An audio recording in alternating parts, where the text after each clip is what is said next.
د ولسمشر غني او عبدالله ترمنځ د خبرو وروستی حال. غني او عبدالله خبرې کوم ځای ته رسېدلې؟ تازه جزئیات څه دي؟ هوکړه کله لاسلیک کیږي؟ عبدالله ته کوم سهم ورکړی؟ دلته ټول حال کتلی شي. درنو لیدونکو سلام، وخت مو نیکمرغه. د ولسمشر غني او عبدالله ترمنځ د جوړجاړي هوکړه وروستۍ شوې. د ولسمشر محمد اشرف غني او پخواني اجرایي رئیس عبدالله ترمنځ د جوړجاړي لپاره هوکړه وروستۍ شوې او ویل کېږي چې یوه ورځ وروسته به د دواړو ترمنځ لاسلیک وشي.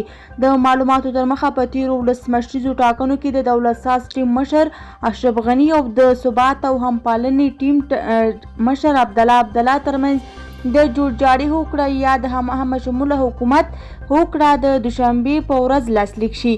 په دې اړه د عبدالرشید دوستم ویان احسان نیرو ویلي دي چې دا طرحه به د دواړو لورو ترمنځ د نړیوالو استازو په حضور کې لاسلیک شي.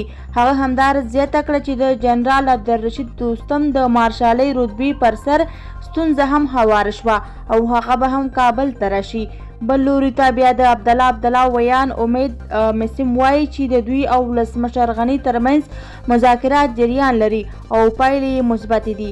همداراز ولسمشر غني ته نږدې ځینو سرچینو ویلي چې د همشموله حکومت هوکړه شوې، خو یوازې د عبدالرشید دوستم په مارشالۍ خبرې روانې دي.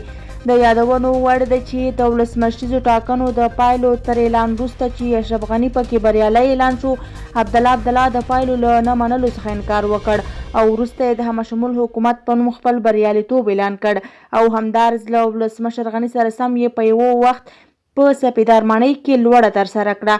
خو له څو میاشتو پرله پسې هڅو، ناستو، مذاکراتو او خبرو اترو وروسته بالاخره ویل کېږي چې دواړه لوري د یوه ګډ حکومت په جوړولو بریالي شوي چې ژر به یې رسمي اعلان کړي. که څه هم په ټولنیزو رسنیو کې د واک د ویش په اړه ډېرې خبرې ښکته او پورته کېږي، خو لا هم دقیق معلومات نشته او له رسمي سرچینې اعلان نه ده شوی چې د چا په برخه او څومره واک رسېدلی. له توجه څخه مو نړۍ مننه. تر بیا ښې جاري.